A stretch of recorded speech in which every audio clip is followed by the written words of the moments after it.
Really quick, we're back here in the graveyard because we need to take care of a couple things. First off, which I did off screen, we need 2 bottles worth of bugs, so I made sure to get those. And we're also here to deliver the spooky mask to the kid that you can see during the day. He's the one that will take the mask off your hands, and he'll pay for it in full price, which is 30 rupees. Unfortunately, we're gonna go minus, 10 rupees because of it. But yeah, I didn't really want to be talking. So I'll talk to you guys in a second after we get back to Hyrule Castle Town. So I'll be seeing you guys there momentarily. Now that we're back here at the Happy Mask sale shop, we can not only, return the rupees to him, but we can also get the bunny hood. Unfortunately, this does not function similarly to what it does in Majora's Mask, but we're going to need it for later. Now, of course, we can't really do this one just yet. I don't remember anyways. I think that we can't do this one yet. I think it requires us to beat one of the dungeons, something like that. I can't really remember. I'm going to have to relook into everything off screen. But, yeah. So, believe it or not, we're still not climbing up Death Mountain. Believe it or not. That's just a thing that we're just not going to be doing yet.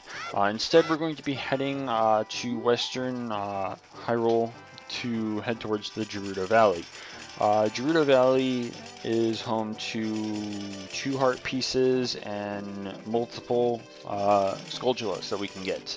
So we're going to be going ahead and taking care of that. Believe it or not, there is actually something that's very, how do I put this? Time consuming if you're not lucky, or if you're not experienced with doing this. But that's something for later. Of course, we're going to be covering whatever we can in Gerudo Valley first, and then we're going to be heading to Lake Hylia. So I don't know why I said like when it's lake, but whatever. And of course, he's just going to basically say everything that I just said. Obviously, with Gerudo Valley and Lake Hylia being accessible from this area, so I mean, way to go. Why not? But yeah, there is 2. Well, technically, we're going to be getting 3 pieces of heart today, and we're going to be getting at least, I think, 3, maybe 4 Skulltulas. I think. Just trying to remember like where each one is and everything, but I'm pretty sure that that's the approximate number, I guess. So prepare yourselves for everything, because there's a lot of stuff that we're going to be doing that is useful, and also something that you might want to have for later in the game. So tricky thing that we're going to be doing here is, you see this Kaku over here. We can't cross the bridge because there's Gerudos protecting that area, because story, but you want to use this Kaku to kind of hover over here to this crate. Tricky thing that we're going to be doing here is we're going to try and keep this Kaku from falling off of here, because we kind of need it. If you don't get it, you're going to have to go all the way around and come back here. So we're going to roll into this thing and break that and pick up the Kaku again. That way, whenever it drops again, it's doing that hopping thing. And it worked, which is good. If it falls, then you can't make your way back over here, because see how like it rolls down into a lower level for that water. You can't get back up there, and you need to be at a certain point to be able to get back up to this. So we kind of need the Kaku in order to get there, which gives us this area where this one Gerudo is somehow down here with a cow. I don't understand how the cow got down here either. But there's a patch of soil here that we can drop bugs into, which also yields a gold Skulltula. So highly recommend that you come here and get it. You just gotta wait for it to come out now. Anytime now. Thank you. So just go over here and try not to get hit. And just crouch. It's easier, because that way you don't push yourself forward and potentially walk right into it. And did not mean to talk to you either. And obviously, I was wondering what you were doing down here in the first place. More so interested in how the cow got down here, but I mean, did it run off the cliff and almost drown? Did it run off the cliff and find its way ashore or something? I don't know. But anyways, behind this waterfall, as you can obviously tell, there's a ladder here. If you climb this ladder, there's going to be a little alcove, or whatever you want to call it, up here. And inside, you will find a piece of heart. So, highly recommend that you get it. So, it's just, why not? I mean, it's a heart piece that, we didn't have already. Just good to have. So, just jump down here. Now, like I said before, you can't get back up to the way top, so the only way that you can go from this point on is through the water, which takes you down to Lake Hylia. And there's a lot of things that we're going to be doing here. There's things that we can't get yet, of course. There are a couple Skulltulas that require the boomerang to get, and there are a few other things that we just can't get yet. Like, for example, spoiler alert, the fire arrows. So, just throwing that one out there. What we're going to be doing first, though, however, is getting one of the more difficult things out of the way. Across the lake, as you can probably see, like in the same direction that we're pointing, there's a little patch of land with like a building over there. That's where we're going to be going. We're going to be coming back over in this vicinity, so I guess, because you can see these two scarecrows, and they're going to be relevant a little bit later in the episode, of course, but we're going to be getting the more difficult thing out of the way, because I do not like this minigame, and the sad part is we're going to have to do something even more tedious, but it's going to be the same exact thing later down the line. So, this place is the fishing pond. You talk to this guy, you get to pay 20 rupees in order to fish as much as you want, and if you break the record, then you get a certain prize depending on how much the record fish weighs. His record is 6, so if you catch, I think, anything that's less than 10 pounds, you get a blue rupee, something like that. So I'm not sure if this is something that you can just repeat for infinite rupees or not. I've never really done that. But what we're here for is a 10-pound or heavier fish. We need to catch one that is, you know, I'm going to try and get on this rock here, and the best way to do that is backflipping, because I don't think there's a way of getting on it otherwise. Just trying to make sure that we can get on these rocks, because over in that general direction is where you're going to find the largest available fish. As you can see right here, he's kind of just right there, and what you want to do is you want to just kind of like, you know, move the lure around in front of him to kind of get his attention. They're a little bit trickier. They're not like the smaller fish that'll just instantly bite or whatever. You may have to cast a few times in order to get it, because obviously the closer you reel in towards yourself, the more likely it's not going to bite. That'd be kind of broken if you could just, like, you know, pull it in towards you and then catch it on the hook and then just pull it up and be like, okay, I got it. But the reason why I hate doing this is particularly for one reason. It really hurts my thumbs, because this isn't like a Nintendo 64 where you have, you know, that joystick, I guess, if you want to call it.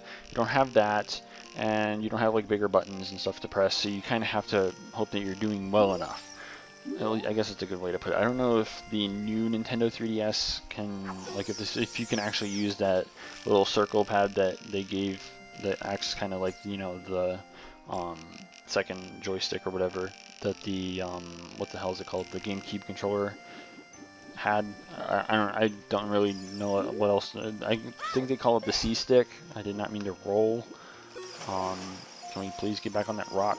At least we know where that fish still is, so we want to try and get it here real quick. Hopefully we can get it on the hook this time. Hopefully we can get it a bit closer too. Come on, get on the hook. Get on the hook. I really hate these big fish. Be nice if you got on the hook, please. Of course not. Ain't this fun? Just sitting here being patient and trying to catch fish. But I mean, this is something we're gonna have to do later down the line, and like I said before, wow, that was fast. Okay, so this is definitely a lot more difficult. If you catch like a smaller fish, by now I probably could have already caught it. They don't really put up much of a fight. Obviously this is because they're not as heavy, and you can just pull them out of the water easy peasy. These are definitely a lot more difficult. No matter how close they seem to look or whatever, they can really easily just create distance, which means the longer this drags out, the more likely it'll get away. And if it gets away, it's going to go to the deepest part of the lake, and you will not be able to catch them. So you'd have to leave the area, come back in, repay the 20 rupees, and try and catch it again, which is a huge pain in the ass. Not to mention that this fish always puts up like the most ridiculous fight. And like I said before, it really hurts my thumbs when you're sitting here trying to reel this thing in, moving the rod back and forth, and try and pull it closer. See, what I was trying to do here, or what I am trying to do here, is try and pull it closer to this very shallow area, because then it's a little bit more difficult for it to try and get away. Obviously, the closer it is to the rock, the more likely it is for me to just be able to reach down and grab it. But obviously, like I said before, it can easily create distance. So it's something that's going to be very, I guess, testing, at least for your thumbs, if you're not used to doing something like this or experienced. That's part of the reason why I prefer doing this particular side quest type of thing on these rocks because it's a little bit easier to pull them in. The cool thing is I could have actually been a little bit deeper in the water, because as long as your head is above water, you can actually cast. So you could be standing really deep into the water all the way up to your neck, and you can cast the line. So I could have been a little bit further in, but obviously any further than this and I'd be in that point where I'd have to start swimming technically rather than just walking under the water. So anytime now, it'd be nice to catch this thing before it gets away and see how it got closer, and then it got away, and fantastic. See how I got it close to the rocks here, and it's still fighting, and there we go. See, like I said, getting near the rocks, and it should be a little bit easier to catch. So, and it's 10 pounds, which is exactly what we're looking for. You want it to be 10 pounds or higher. And apparently, I think the way this works is if whatever your current record one is, the next time you catch a big fish, it's going to be bigger than the one that you recently caught. So, for example, I caught a 10 pound. I'm guaranteed to catch either an 11 or higher pound fish. And of course, your reward for this is a piece of heart. So, it's something I recommend you come here and do. So, we got that out of the way. We'll be back here way later down the line for something that's just as important, actually kind of more important, but yeah, because like I said before, when I started this Let's Play, I played through this game without actually getting every single heart piece and every heart container, and still beat the game. But I mean, missing one piece of heart, whatever. But so the first thing that we're gonna do now that we've gotten one of the most tedious things out of the way, I guess, if you want to say that, is there's a sculpture that we can get over here, but the problem is it's daytime. So what we need to do is we need to whip out our ocarina and play the sun song. This will change it to night, of course, and on the left little post over here, you'll see a gold sculpture up here.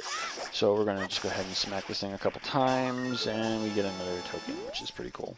So now that we got that one, there's at least one more in this area that we can definitely get. Like I said before, there are, I think, maybe 1 or 2 in this area that require the boomerang in order to get. But we don't have that yet, of course, so something that we're going to have to save for later. It's not like we're not coming back here ever again or anything, so why not? We have to come back here to get the fire arrows. I don't know if these, or some of these sculptures appear, and there's Gabora. Of course, he's not trying to talk to us, so maybe it's because we're not supposed to be here yet or something. I don't know. But whatever, I don't really care. It's less dialogue that we have to go through. So like I said, there's a sculpture right there that we can't exactly get at the moment. I think that it's still possible to get. I don't remember if you can actually get on the ropes. If you can get on the ropes, you can probably get that sculpture with a jump slash if you destroy it first with like the slingshot. So I don't know. Maybe I could try that off screen at some point, just to see if it actually works. If it does, then I'll let you guys know, and we'll be getting it legitimately later down the line, but I mean, whatever. So now that we've done that, we have one more thing left to do in this area, and that is to deal with these scarecrows. This is something that's not really relevant until we're, like, I think it's not relevant until we're adult, but it's something that you want to do. By targeting him and bringing out the ocarina, he'll bring up some dialogue, and he wants you to play him a song.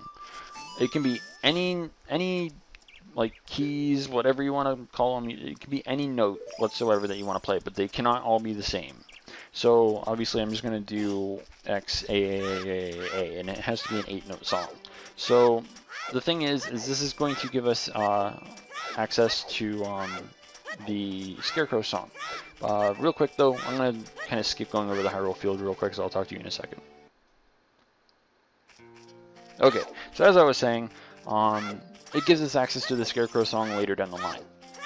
So that's, you know, something that you want to kind of have for later down the line, because the Scarecrow song is literally whatever you play, you know, for the Scarecrow as a kid. So yeah, you kind of want to do that. And since we have 20 sculptures, another child has been relieved of the curse. So we're going to come here and receive our reward, which is the Shard of Agony. It used to be known, I think, as the Stone of Agony, which with the 64, it would trigger the Rumble Pack that if you had one in your 64 controller, to kind of let you know of like hidden bombable areas and stuff like that. So it's kind of like that, but for the 3DS version, it kind of just says, you know, here you go, you know, there's an item here, want to take care of it, go for it, you know. But with all of the side questing finally out of the way, as far as I'm aware anyways, we can get started on Death Mountain. Of course, we're pretty much out of time, so not much that we can really do about that. We're just going to enjoy this little transition here real quick. And with all of that, in the next episode, we're going to finally get started on the Death Mountain Trail as well as Death Mountain. And yeah, it's going to take up a bit of time, so it's pretty much what we're going to be taking care of throughout the entirety of the next episode. So be sure to stay tuned for that. If you haven't already, don't forget to rate, comment, subscribe. And until next time, this is the PokeGamer, signing out.